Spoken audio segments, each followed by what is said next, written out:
Bismillahirrahmanirrahim. Assalamualaikum warahmatullahi wabarakatuh.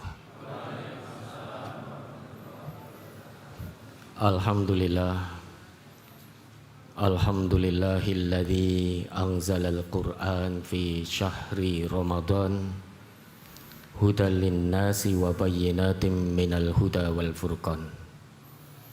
Asyhadu an la ilaha illallah wahdahu la syarikalah wa asyhadu anna Muhammadan abduhu wa rasuluh. Allahumma salli ala Muhammad wa ala alihi wa sahbihi ajma'in, amma ba'd. Usi nafsi wa iyyakum bitaqwallah faqad fazal muttaqun fala tamutunna illa wa antum muslimun. Yang kami ta'zimi Ketua Takmir Masjid Baitur Rahim Bapak Haji Encep Muhammad Ilham SPDI MSI beserta seluruh jajaran Takmir Masjid Baitur Rahim, yang juga kami hormati Bapak Kepala Desa Makam Haji Bapak Agus Purwanto SE, dan juga yang kami hormati pula Ketua LP2A Desa Makam Haji Bapak Haji Gatot Wahyudi SHMH, dan juga yang kami cintai Bapak Ibu Jamaah Masjid Baitur Rahim Windan Makam Haji, dan juga Bapak Ibu hadirin hadirat yang bisa diizinkan oleh Allah untuk hadir di tempat yang paling mulia di muka bumi ini, yaitu di rumah Allah, maupun yang mengikuti secara online baik dari media televisi, kanal YouTube maupun radio-radio jaringan yang saat ini ditayangkan di seluruh Indonesia insyaallah. Alhamdulillah, bersyukur kepada Allah Subhanahu wa taala yang mana Allah masih berkenan melimpahkan kepada kita hambanya yang hina ini segala macam kenikmatan, segala bentuk anugerah dan karunia, baik secara lahir maupun secara batin. Dan anugerah terbesar yang mungkin seringkali kita tidak rasakan atau seringkali kita lupakan, itu adalah anugerah keislaman, anugerah keimanan. Karena biasanya ada orang yang tidak menyadari bahwa sebetulnya Islam, iman, ihsan itu anugerah terbesar dari Allah yang tidak bisa tergantikan dengan materi sepenuh bumi.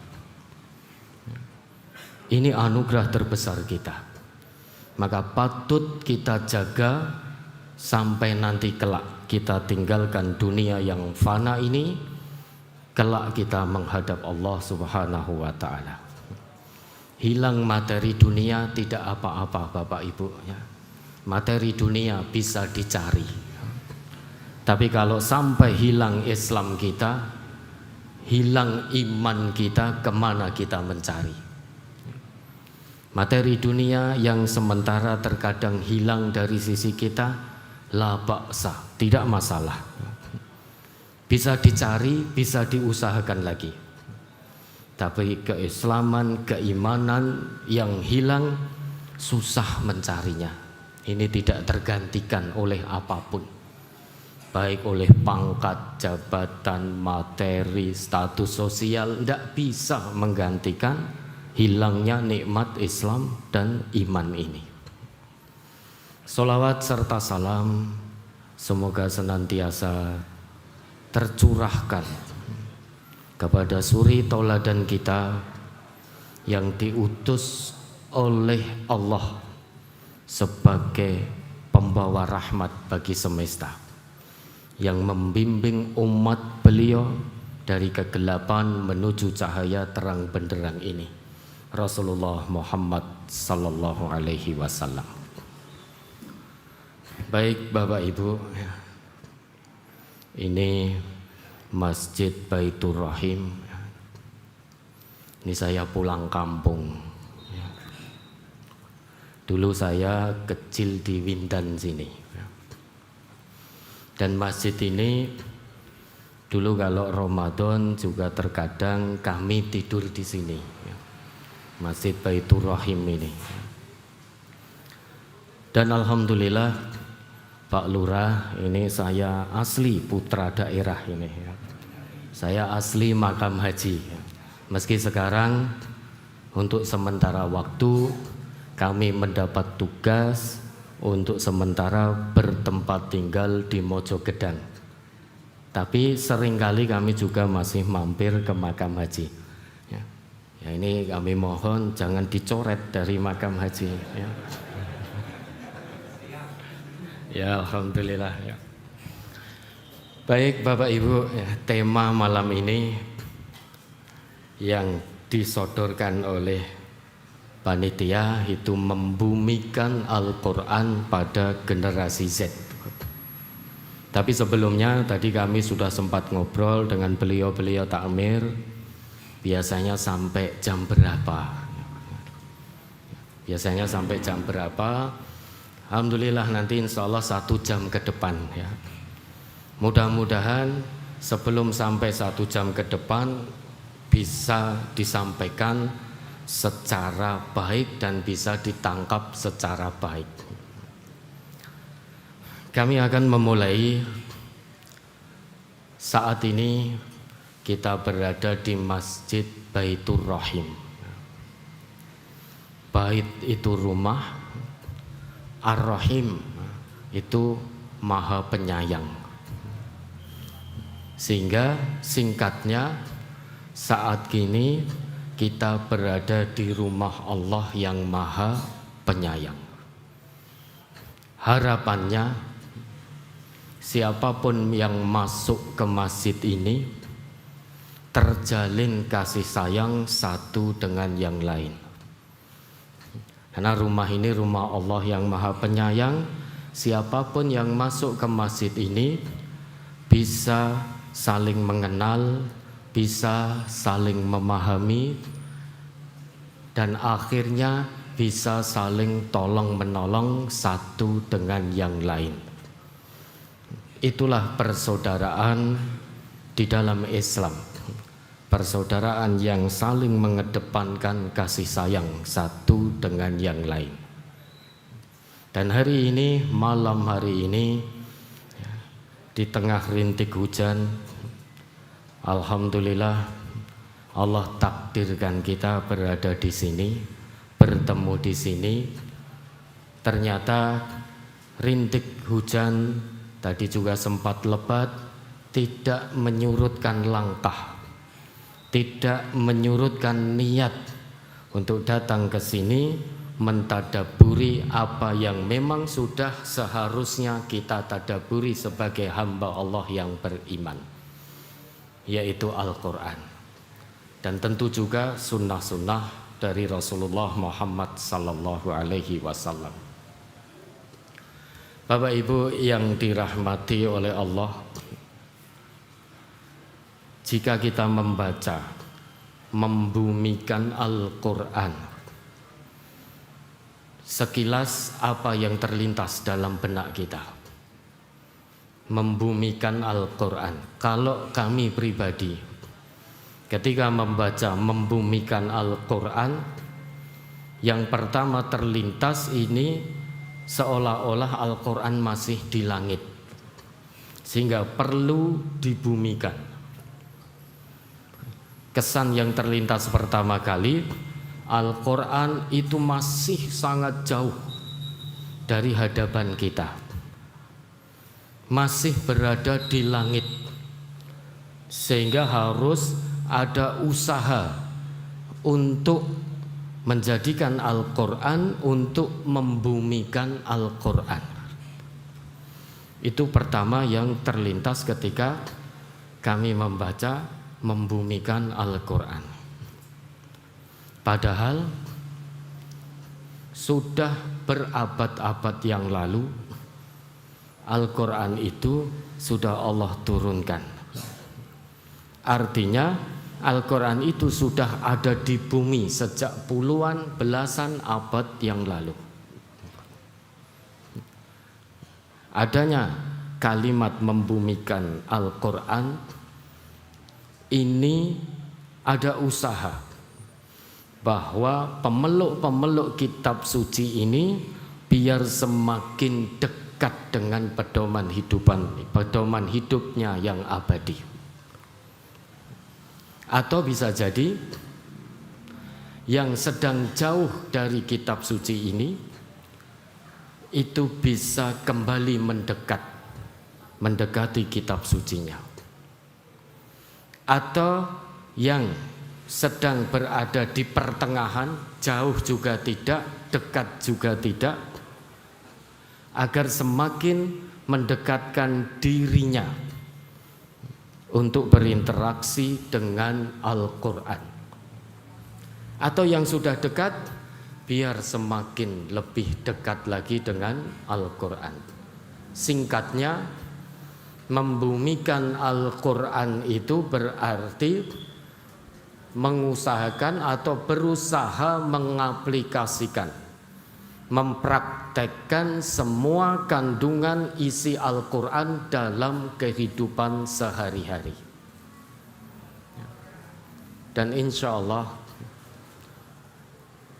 malam hari ini secara singkat akan kita bahas kenapa Al-Quran harus turun. Dan kenapa Al-Quran harus turun dan kenapa Allah harus utus seorang Rasul menjelaskan isi kandungan Al-Quran ini. Karena pada hakikatnya Quran ini lintas generasi. Tidak hanya berlaku bagi generasi Z saja atau berlaku bagi generasi selain Z. Selama jadi manusia yang beriman, maka selama itu pula ada satu kewajiban bagi dirinya mengamalkan isi kandungan Al-Quran kalau ingin baik dunia dan akhirat. Kenapa malam hari ini mengambil tema generasi Z? Karena biar bagaimanapun Bapak Ibu, generasi Z tadi sudah disampaikan oleh Ketua Takmir kita, Bapak Haji Encep, bahwa generasi Z itu generasi yang sangat diharapkan untuk merubah wajah negeri yang kita cintai ini ke arah yang lebih baik lagi. Bukan berarti negeri kita tidak baik, insya Allah sudah baik karena ada pertolongan, rahmat dan ridha Allah. Namun generasi yang sekarang itu pasti akan meninggalkan. Tidak mungkin bapak-bapak atau ibu-ibu yang sekarang ini yang di luar generasi Z itu akan terus menunggui anak cucunya. Itu tidak mungkin. Satu kemustahilan. Karena cepat atau lambat, namun pasti satu persatu di antara kita akan pulang kepada Allah. Tiket keberangkatan itu hakikatnya sudah kita pegang. Tiket kita mudik ke kampung halaman yang abadi itu sudah kita beli. Dan semuanya sudah pegang tiket kematiannya. Tinggal menunggu kapan Allah izinkan kita berangkat menggunakan tiket itu. Kalau Bapak Ibu mau duluan ya monggo. Nanti kami tak akhir-akhir saja. Tapi tidak mungkin terjadi. Kamu duluan, kami terakhir, itu tidak mungkin. Karena tiket keberangkatan itu tidak ada delay. Tiket mudik kita ke kampung halaman tidak mengenal delay. Dan juga tidak mengenal pengajuan. Sudah pas sekali waktunya. Detiknya, menitnya, jamnya, harinya, bulannya, tahunnya itu sudah pas sekali. Bahkan tempatnya juga sudah pas. Yang namanya keberangkatan tidak harus menunggu.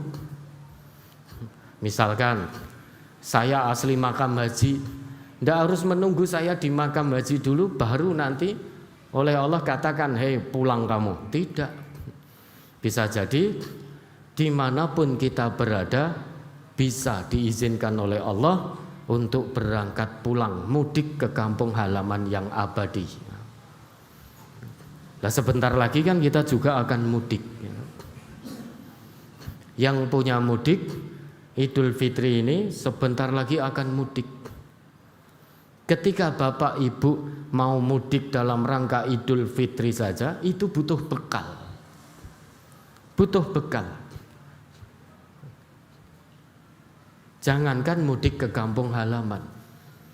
Bapak Ibu mau tindak ke sini, rawuh ke sini, butuh bekal. Bapak Ibu mau bepergian juga butuh bekal. Masa iya kita mau mudik ke kampung halaman yang abadi, kita mau tinggalkan dunia ini, kita tidak mencari bekal? Dan kita kemana mau pergi di dunia, internal dunia saja, pasti kita mencari bekal dulu. Tujuannya apa? Biar nyaman dalam perjalanan, lancar dalam perjalanan, tidak berkekurangan dalam perjalanan. Itu dari satu tempat dunia ke tempat yang lain, butuh bekal. Lah nanti Bapak Ibu akan datang satu hari, satu waktu kita pulang kepada Allah dan gak akan pernah bisa kembali lagi ke dunia. Bekal terbaik saat kita pulang kepada Allah nanti adalah takwa. Wa tazawwadu fa inna khairaz zadit taqwa. Berbekallah kalian semua untuk pulang kepada Allah. Sebaik-baik bekal untuk dibawa kepada Allah adalah takwa. Takwa berarti harus dengan iman dan amal soleh. Itu bekal terbaik kita pulang kepada Allah. Maka jangan disia-siakan. Waktu yang Allah berikan ini jangan kita sia-siakan berlalu begitu saja tanpa adanya usaha untuk beramal soleh, tanpa ada usaha untuk terus mendekat kepada Allah Subhanahu wa ta'ala. Oleh karena itu Bapak Ibu, karena kita sadar betul pasti akan pulang, orang-orang tua kita, bapak-bapak kita, ibu-ibu kita, guru-guru kita, ustadz-ustadz kita sadar betul beliau-beliau tidak akan menunggui kita selamanya.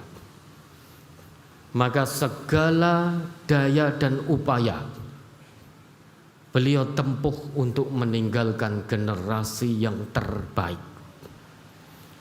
generasi yang bisa membawa kebaikan bagi negeri tercinta ini. Bukan hanya sebagai generasi penikmat. Kenapa generasi Z? Karena biar bagaimanapun, suka atau tidak suka, setuju atau tidak setuju, ikhlas atau tidak ikhlas, inna fi yadis syubbani amral ummah wa fi aqdamiha hayataha. Sesungguhnya di tangan-tangan pemudalah urusan umat itu, dan di tapak-tapak kaki pemudalah kehidupan umat. Pemuda yang seperti apa? Apakah hanya pemuda yang di usia muda saja? Tentu yang dimaksud bukan pemuda yang hanya usianya muda, bukan itu. Pemuda yang seperti apa yang urusan umat bisa diserahkan kepada mereka? Pemuda yang seperti apa yang bisa membawa kehidupan umat menuju kehidupan yang lebih baik, menuju kehidupan yang diridhai oleh Allah. Allah sudah sebutkan pemuda yang seperti apa yang dimaksud oleh Allah dalam kisah Ashabul Kahfi. Innahum fityatun amanu bi rabbihim wazidnahum huda, yaitu pemuda-pemuda yang senantiasa beriman kepada Rabb-nya, beriman kepada Allah. Dengan keimanan itu maka Allah tambahkan keimanan di atas keimanan yang pernah ada. Pemuda yang sanggup hijrah dari kemaksiatan, pemuda yang berani hijrah dari kemungkaran, pemuda yang berani menegakkan kebenaran, kejujuran, pemuda yang berani menebarkan kebajikan, kebaikan apapun resiko dan konsekuensinya. Pemuda Kahfi itu hijrah dari tempat yang tidak baik, yang tersisa hanya tinggal gua. Di seluruh tempat kemungkaran merajalela di mana-mana.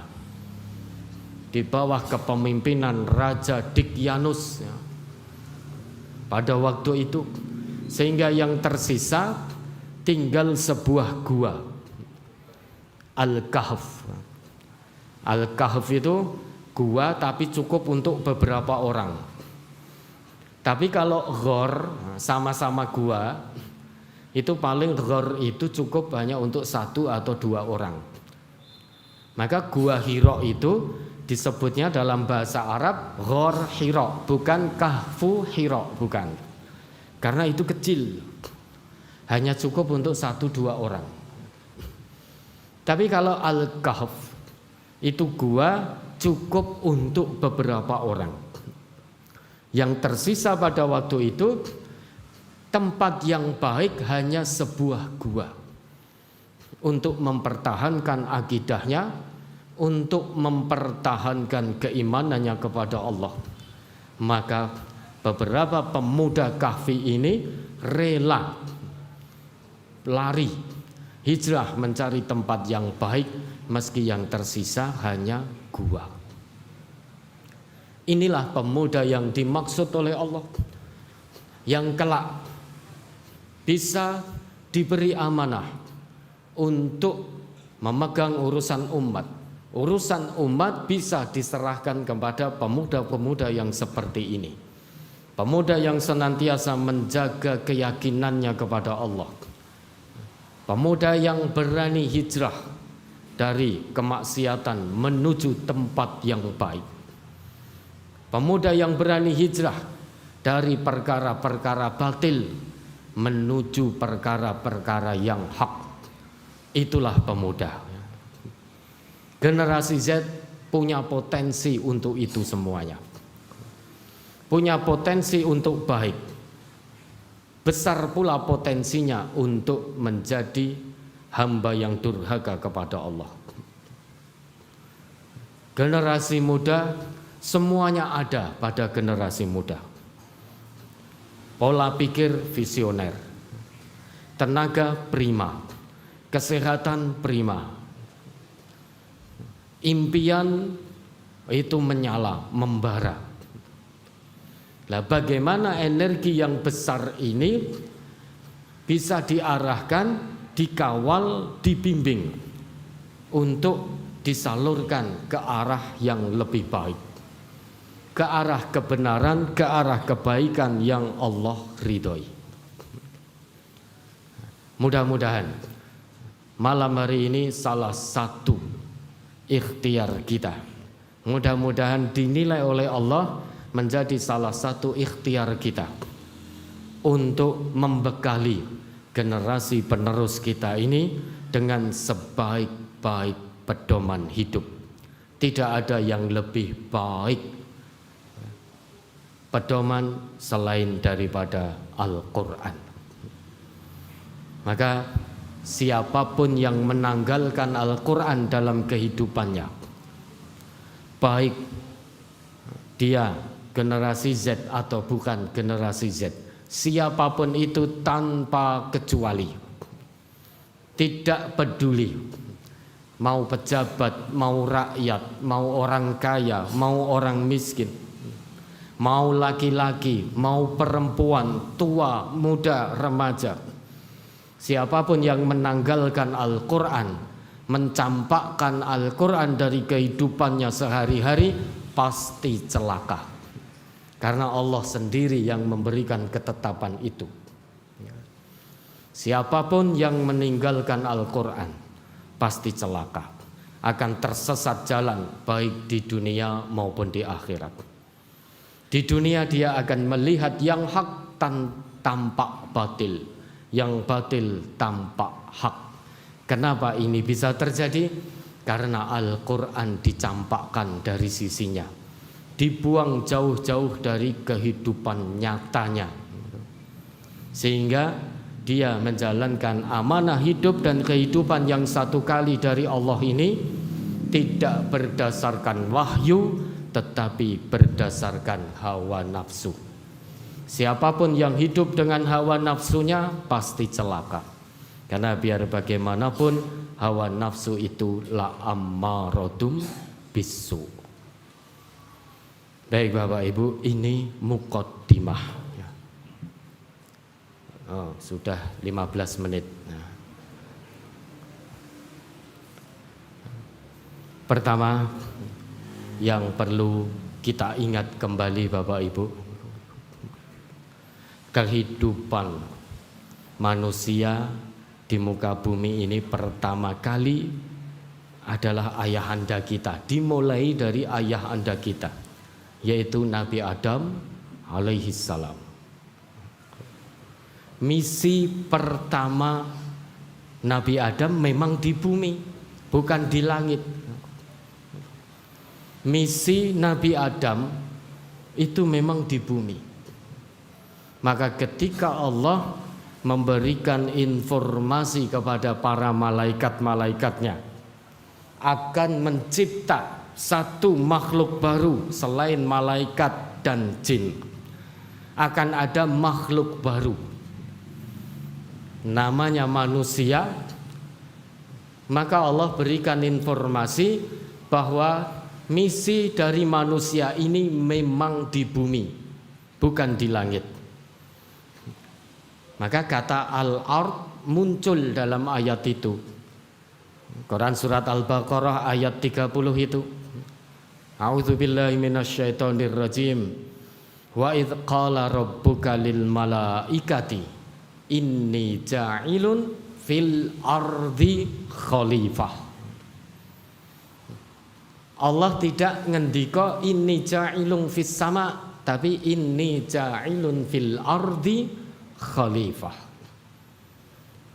Sesungguhnya aku akan menjadikan di muka bumi ini seorang khalifah, seorang pemimpin bumi, pemakmur bumi. Ini makhluk baru selain malaikat dan jin. Jadi malaikat sudah diciptakan terlebih dahulu, jin juga sudah diciptakan terlebih dahulu. Baru kemudian ada manusia di tengah-tengah itu. Kalau malaikat pahamnya hanya takwa, hanya manut dengan Allah Bapak Ibu. Malaikat itu tidak pernah bermaksiat kepada Allah. Taunya itu hanya manut apa yang diperintahkan oleh Allah. Itu malaikat. La ya'sunallah ma amarahum wa yaf'aluna ma yu'marun. Itu malaikat. Tidak akan pernah bermaksiat atas apa yang Allah perintahkan kepada mereka, dan tidak akan pernah menolak perintah Allah, pasti dilaksanakan. Itu malaikat. Ngertinya hanya taat, taat, taat, dan taat, karena tidak diciptakan dengan hawa nafsu. Maka malaikat itu Bapak Ibu taunya benar, tak kenal salah. Itu malaikat. Taunya benar terus. Malaikat tak kenal salah. Tapi setan, iblis itu taunya salah terus, tak kenal benar. Itu setan. Maka setan tidak pernah benar. Nggak ada sejarahnya setan benar, itu tidak pernah ada.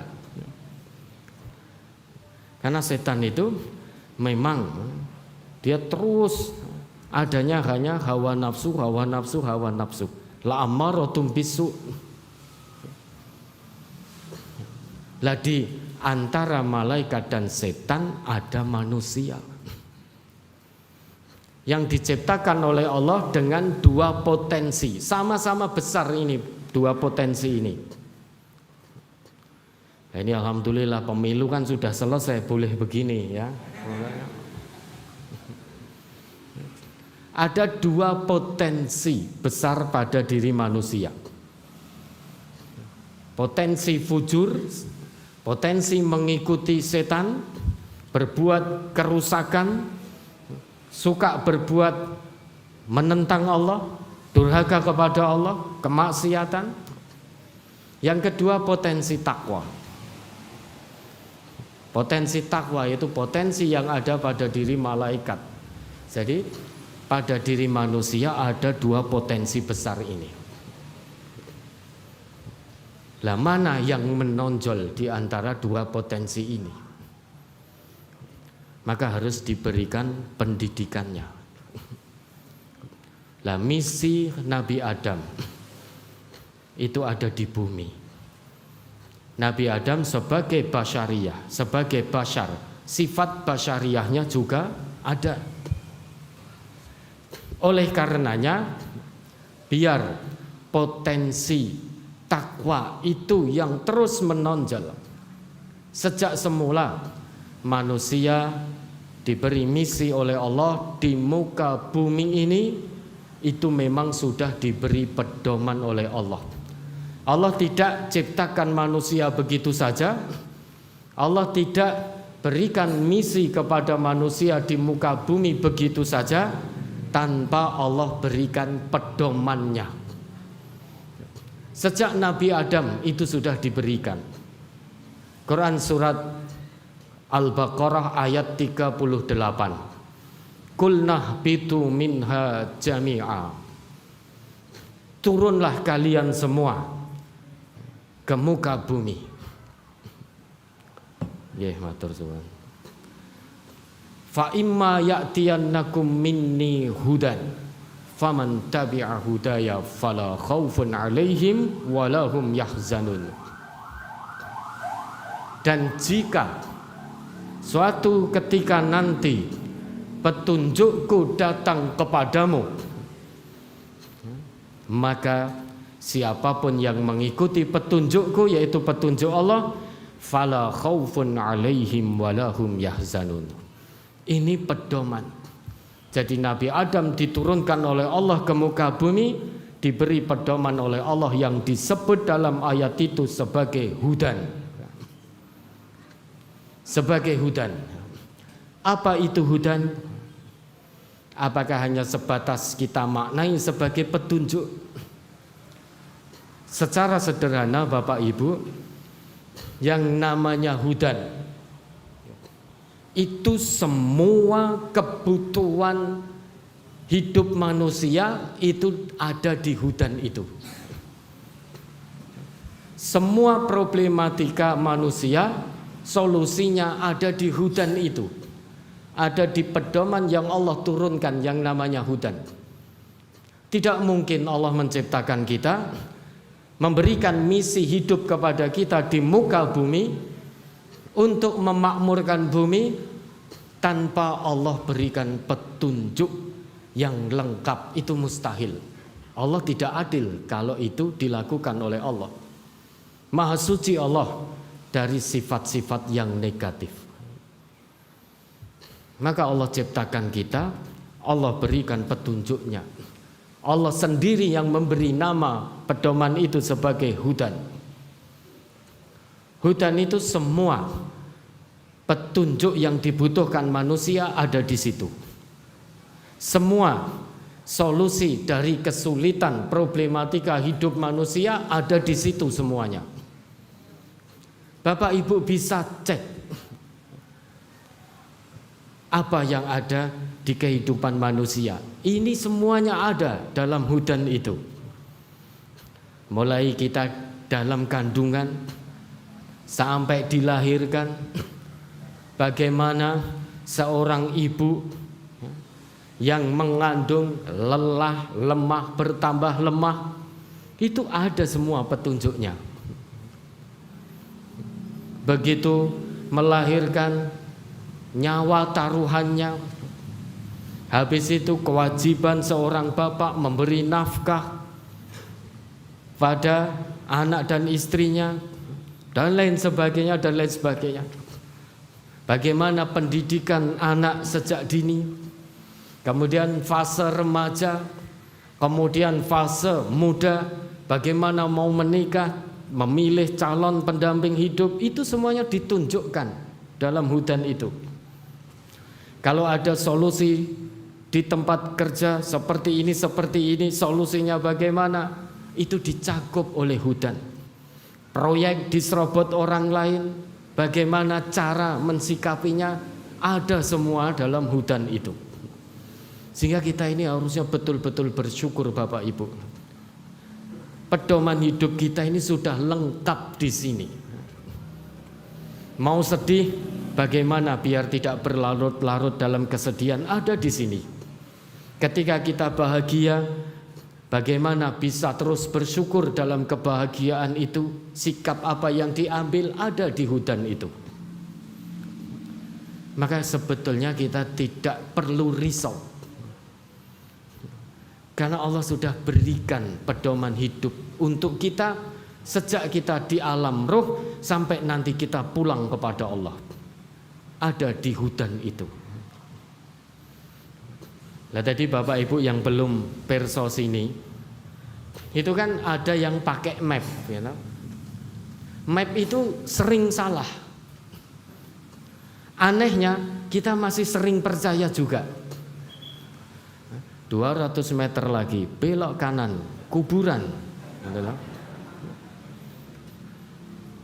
Belok kiri, ternyata jalan buntu. Anehnya kita mau pergi lagi kemanapun juga masih percaya dengan map itu, padahal sudah sering diblasok. Dan kadang tidak bertanggung jawab. Kalau sudah berada di jalan buntu, terus mbak-mbak itu yang ada di map diam saja, nggak ngomong apa-apa, hanya putar balik kan itu. Itu kita masih sering percaya, padahal sering salah. Termasuk ke sini tadi, pakai map, mungkin ya masih salah, tapi tetap akhirnya berhenti sejenak, buka mapnya lagi, diulangi lagi dari awal, pas iki ngendi. Kenapa kok kita percaya? Biar tidak keblasuk. Itu gambaran sederhananya seperti itu. Mau ke sini saja kita butuh map, butuh petunjuk. Masa mau pulang kepada Allah, petunjuk yang sudah Allah berikan kita campakkan begitu saja. Hudan dari Allah ini tidak pernah salah Bapak Ibu, tidak pernah salah. Satu kali pun tidak pernah salah. Tapi anehnya kenapa kita malas untuk membuka, malas untuk berinteraksi. Hudan dari Allah ini tidak pernah salah. Maka kata Allah dalam ayat itu, faman tabi'a hudaya, siapapun yang mengikuti petunjukku langsung fala khaufun alaihim walahum yahzanun. Pakainya fa itu Bapak Ibu, fa bukan pakai wawu tapi pakai fa. faman tabi'a hudaya fala khaufun 'alaihim. Bagi Bapak Ibu pembelajar bahasa Arab, insya Allah sedikit banyak mengetahui apa huruf fa itu. Huruf fa itu harfu atfin rabitin baina syai'aini bila hudud. Nah, itu huruf fa. Harfu atfin rabitin baina syai'aini bila hududin. Huruf sambung yang mengikat antara dua hal bila hudud tanpa jeda waktu. Itu fungsi dari huruf fa. Maka siapapun yang mengikuti petunjukku, langsung kata Allah, wes ora kesuwen-suwen, tidak perlu tunggu waktu, langsung dijanjikan oleh Allah, fala khaufun 'alaihim walahum yahzanun. La khauf, tidak ada rasa khawatir, tidak ada rasa takut berkepanjangan. Kehilangan pekerjaan biasa. Dulu sebelum bekerja juga tidak punya pekerjaan. Kemudian diberi amanah oleh Allah di satu pekerjaan. Kemudian amanah itu diambil lagi oleh Allah, jadi tidak punya pekerjaan lagi. Itu biasa. Proyek diserobot orang yang hidupnya dekat dengan Al-Quran, pola pikirnya, dulu sebelum dapat proyek ini saya juga tidak punya proyek. Kemudian dapat proyek, habis itu diserobot orang, tidak punya lagi. Karena hakikatnya semuanya itu milik Allah. Orang yang dekat Al-Quran berpikirnya akan begitu. Maka tidak ada rasa khawatir berkepanjangan. Tidak apa-apa, kehilangan sedikit dari dunia tidak masalah. Yang jadi masalah itu kalau dijauhkan dari rahmat Allah, itu masalah terbesar kita. Na'udzubillah, jangan sampai itu terjadi. Kalau hanya kehilangan sedikit dari materi dunia, besok masih bisa diusahakan lagi. Tapi kalau dijauhkan oleh Allah dari rahmatnya, na'udzubillah, kemana kita akan cari? Ada dua jaminan dari Allah.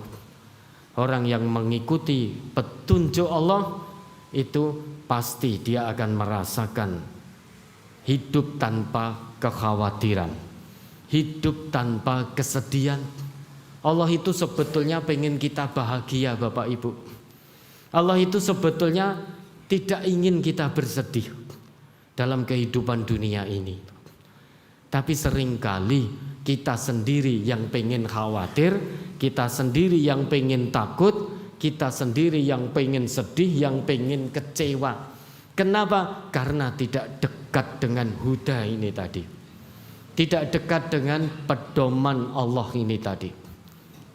Dan huda yang Allah sebut ketika memberi pedoman kepada Nabi Adam di Al-Baqarah 38 itu, hal yang sama Allah juga sebut ketika Allah menurunkan wahyu Al-Quran. Nah, ini kita baru sampai pada inti pembahasan ya. Mudah-mudahan 15 menit ke depan bisa ditangkap dengan baik ya. Kalau nggak bisa ditangkap dan tidak bisa disampaikan dengan baik, takutnya bisa sampai sahur nanti ya. Bapak Ibu kalau sampai jam 12 siap? Jenengan siap? Ya silahkan jenengan sampai jam 12. Nanti kami dan bapak-bapak pulang.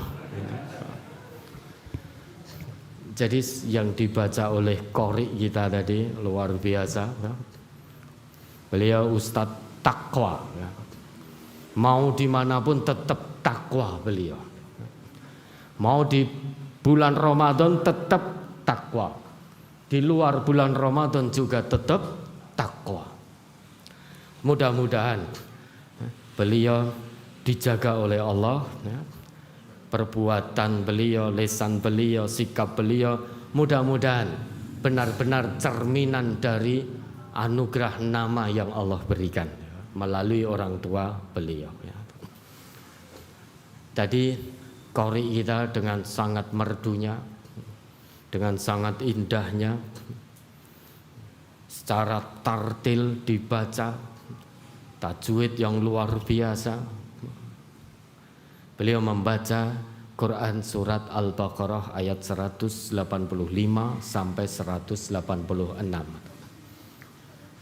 Di 185 sama-sama kita dengar tadi yang dibacakan oleh beliau tadi, Syahrul Ramadan alladzi unzila fihil Quran. Tapi mohon ayatnya jangan dihentikan sampai di sini. Berapa banyak orang yang ngaku Islam ketika di bulan Ramadan memperingati turunnya Al-Quran, ayat hanya seolah-olah dibaca berhenti sampai di sini. Sehingga esensi ini apa? Inti, hakikat dari tujuan diturunkannya Al-Quran itu dewasa ini kurang bisa dipahami oleh kita maupun oleh anak-anak kita. Karena tidak sedikit yang hanya menyelenggarakan kegiatan peringatan saja. Jadi seolah-olah ayatnya hanya berhenti Syahrul Ramadan alladzi unzila fihil Quran, titik. Jadi setiap bulan Ramadan adakan kegiatan pengajian dalam peringatan nuzulul Quran.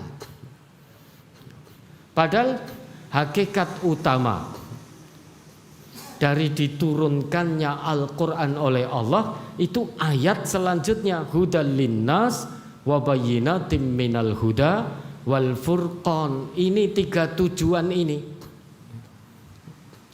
Yang pertama sebagai huda, semua yang kita butuhkan ada di Quran.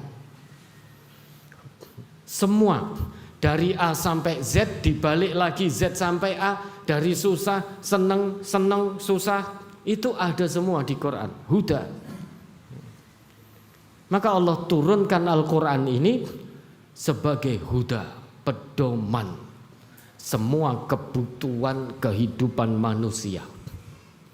Huda linnas, lintas generasi, semua manusia tanpa kecuali.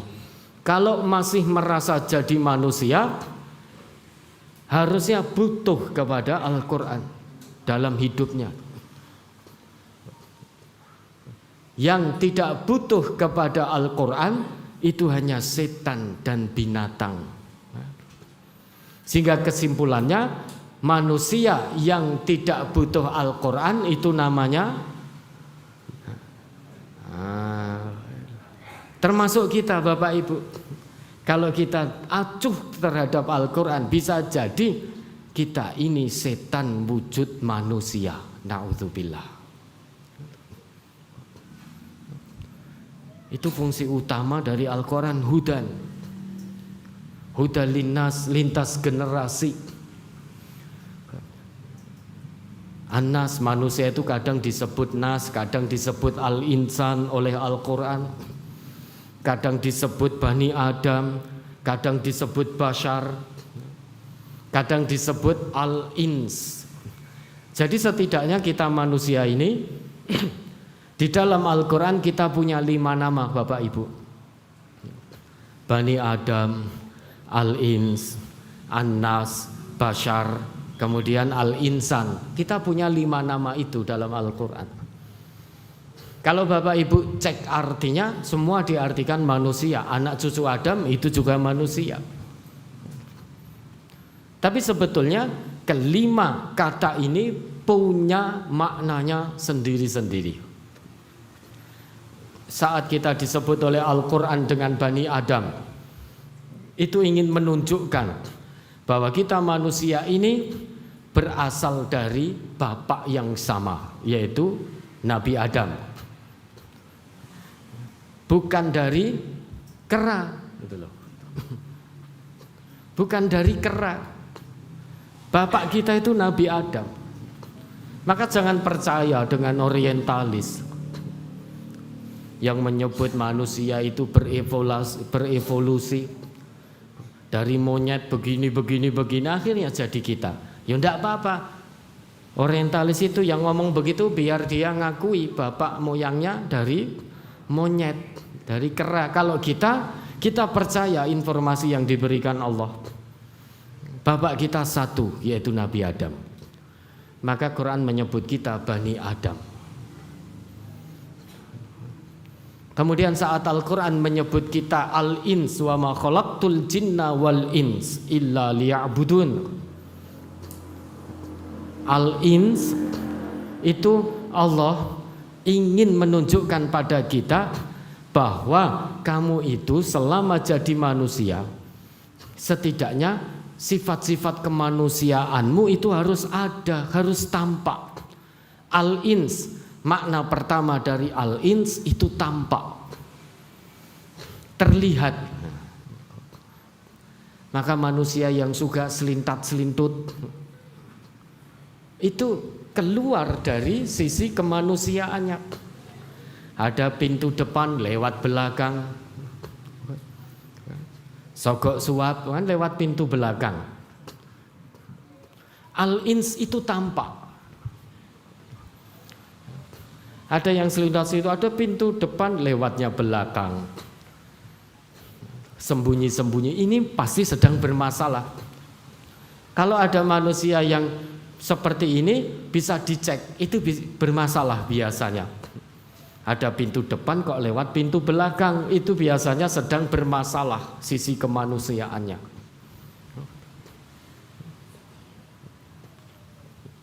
HP dipegang istrinya ketakutan, HP-nya disembunyikan terus. HP istri pegang suaminya juga tidak boleh. Di password dikunci, passwordnya kayak neka-neko itu silang-silang gak karuan. Nah, itu kemungkinan sedang bermasalah sisi kemanusiaannya. Ada hal-hal negatif yang sedang dilakukan. Itu al-ins. Yang tersembunyi itu jin, maka al-ins langsung lawannya jin, wa ma khalaqtul jinna wal insa.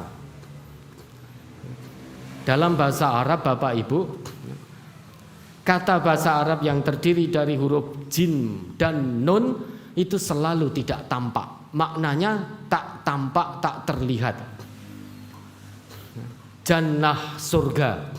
Kenapa disebut jannah? Karena belum tampak oleh mata kita di dunia. Mala ainun ra'at, wala udhunun sami'at, wala khatara ala qalbi bashar. Janin yang ada di rahim ibu-ibu, kenapa disebut janin? Karena tidak tampak. Apa yang ada di dalam rahim ibu-ibu tidak tampak. Oh, sekarang bisa dengan kemajuan teknologi, iya, tapi tidak bisa 100%. Kadang diagnosanya laki-laki, ternyata Allah takdirkan begitu lahir perempuan. Begitu pula sebaliknya. Maka sebetulnya manusia yang suka selintat-selintut itu bukan manusia tetapi jin. Karena ingin sembunyi. Biasanya sedang bermasalah. Makna kedua dari al-ins itu lembut, halus. Sehingga sebetulnya makhluk halus itu kita, Bapak Ibu, bukan jin. Yang jadi makhluk halus itu sebetulnya manusia. Kalau melihat makna literal dari kata Al-Quran itu tadi, dari kata al-ins, itu yang jadi makhluk halus itu harusnya manusia, bukan jin. Kalau ada manusia yang meracau, ada manusia yang mencaci maki, emosi tak terkendali, dia sedang keluar dari sisi kemanusiaannya. Itu al-ins. Anas, kalau Allah sebut anas, itu menunjukkan bahwa manusia itu makhluk sosial, tidak bisa hidup sendirian. Itu anas. Maka Quran hudal linnas, Manusia pasti akan berinteraksi dengan yang lain. Saat interaksi itulah dia butuh huda, butuh petunjuk. Bermuamalah dia butuh petunjuk. Saat Al-Quran sebut bashar, lah disitulah manusia dari sisi punya dua potensi, yaitu potensi durhaka, potensi taat. Maka disebut bashar. Saat Al-Quran menyebut al-insan, itu berarti manusia dengan semua aktivitas kehidupannya, dari bangun tidur sampai tidur lagi.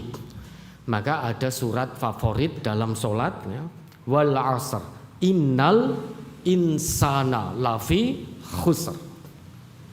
Demi masa, sesungguhnya setiap manusia, Allah tidak sebut inna basyaron, atau Allah tidak juga sebut innan nas lafi khusr. Allah juga tidak sebut innal insa, tapi innal insana lafi khusr. Itu artinya semua manusia dengan totalitas aktivitas hidupnya, dari bangun tidur sampai tidur lagi, ke kamar mandi, makan, minum, bekerja, berolahraga, berpikir ini itu dan lain sebagainya, bersantai, berpiknik dan lain sebagainya. Sebetulnya manusia itu benar-benar dalam keadaan merugi, kecuali manusia yang iman dan beramal soleh. Untuk bisa iman dan beramal soleh harus berpegang pada hudan ini tadi, pada petunjuk. Petunjuk di sini berarti Al-Quran. Dengan mendekat kepada Al-Quran, kita akan tahu Bapak Ibu mana yang benar, mana yang salah, mana yang harus dikerjakan, mana yang harus ditinggalkan, mana pahala, mana dosa, mana menuju ridho ilahi, mana menuju murka ilahi. Itu hanya bisa dengan mendekati Al-Quran. Sekarang yang terakhir, ada 3 cara bagi kita semua untuk mendekati Al-Quran. Yang pertama dengan qiraah, yang kedua dengan tilawah, yang ketiga dengan tahfidz. Quran sendiri yang mengajarkan, menunjukkan ketiga cara ini. Yang namanya qiraah, kita harus baca, paksa diri kita semaksimalnya untuk membaca. Meski kalau qiraah itu membaca tanpa dituntut untuk paham apa yang dibaca, tapi sudah menjadi satu kewajiban umat Islam dimanapun berada untuk membaca kitab sucinya meski belum paham. Karena di balik setiap huruf yang dibaca ada 10 kebaikan yang dijanjikan. Dan uniknya Al-Quran Bapak Ibu,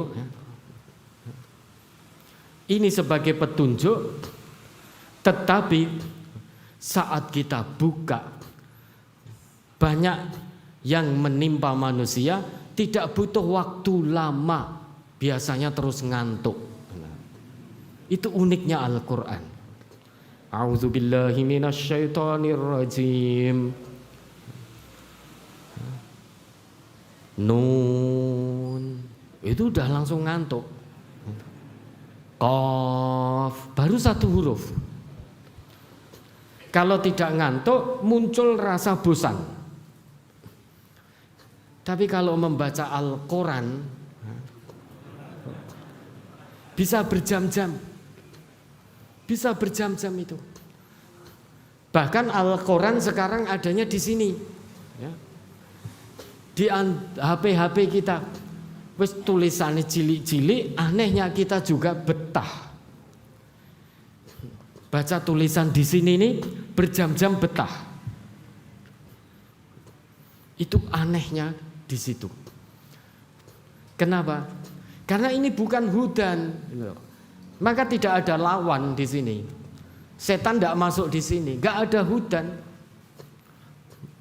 Maka apapun yang kita baca, kita betah. Tapi kalau yang dibaca tentang kebaikan, bosan. Begitu kita membaca, melihat tentang kebaikan, setan akan masuk menjadi lawan dari kebaikan. Maka kita jadi bosan. Quran ini isinya kebaikan semua.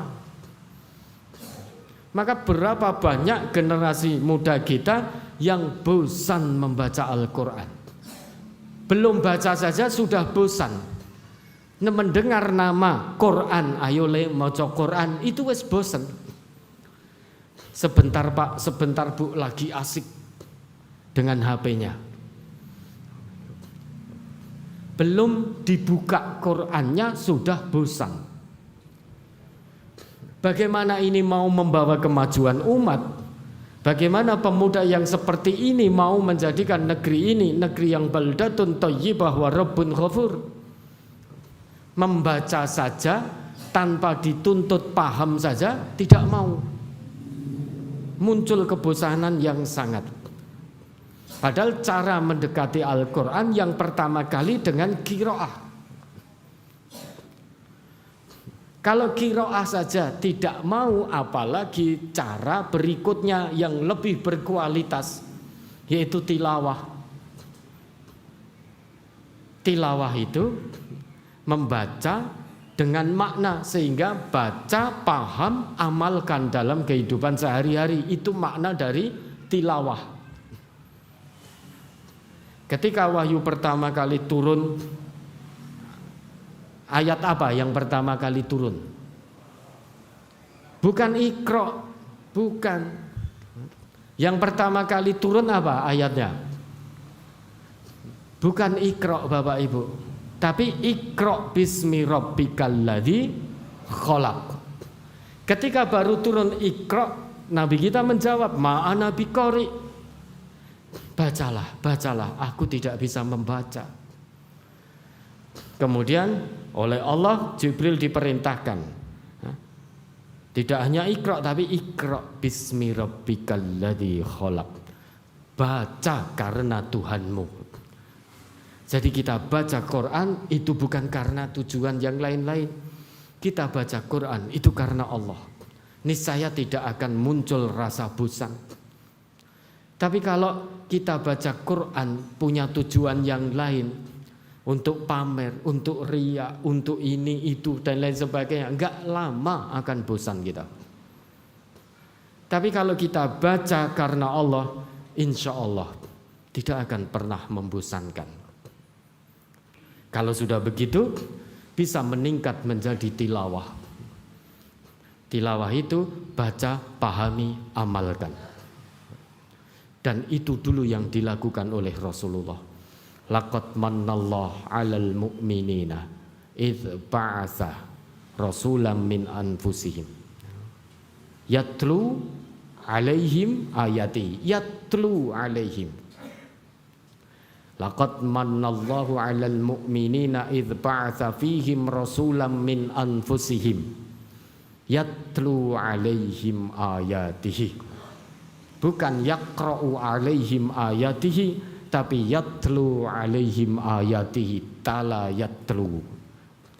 Rasulullah membacakan, menjelaskan dan langsung mencontohkan tiap-tiap kandungan isi Al-Quran. Tiap-tiap ayat dari Al-Quran dibacakan oleh Rasulullah, kemudian dijelaskan langsung oleh Rasulullah, kemudian kandungannya langsung dipraktekkan oleh Rasulullah. Sehingga dibalik makna tilawah itu berarti baca, pahami, amalkan. Kemudian yang ketiga, ini generasi Z punya potensi untuk itu, yaitu hafalkan semua ayat Allah. Sehingga nanti kemana-mana ini Quran yang berjalan. Sehingga mau kegiatan apa, tidak perlu lagi cara berumah tangga menurut Al-Quran. Sebentar Bapak Ibu, saya cari dulu. Oh, ini kelamaan. Cara mensyukuri nikmat, ayatnya mana? Gak ketemu-ketemu, kelamaan, habis waktu. Maka generasi berikutnya ini usahakan menjadi generasi yang bisa menghafal Al-Quran sehingga Quran berjalan.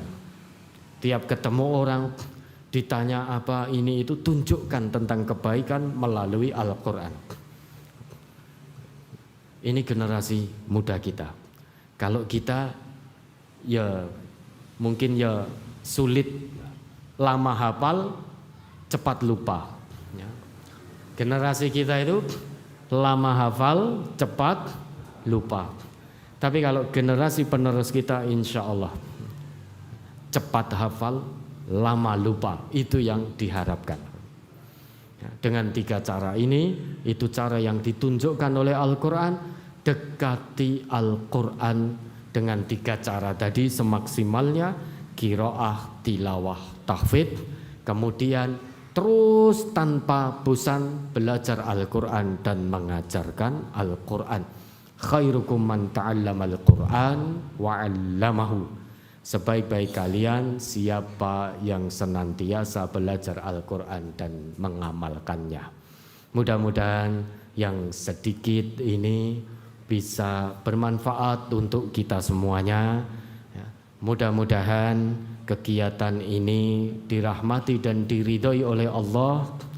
Kurang lebihnya kalau ternyata terlampau malam, alhamdulillah kurang 5 menit. Nah, jam 10 mudah-mudahan ini dimaafkan oleh seluruh jamaah Masjid Baitur Rahim, dan mudah-mudahan kita diberi kekuatan, anugerah, bimbingan, arahan dari Allah untuk terus mengawal, mengarahkan, membina generasi Z biar tidak jadi generasi penikmat, tetapi menjadi generasi yang betul-betul bisa didambakan oleh umat dan benar-benar bisa membawa negeri ini menuju negeri yang lebih baik, menjadi negeri yang baldatun thayyibah wa rabbun ghafur. Kurang lebihnya mohon dimaafkan. Wabillahi taufiq wal hidayah. Wassalamualaikum warahmatullahi wabarakatuh. Waalaikumsalam warahmatullahi wabarakatuh.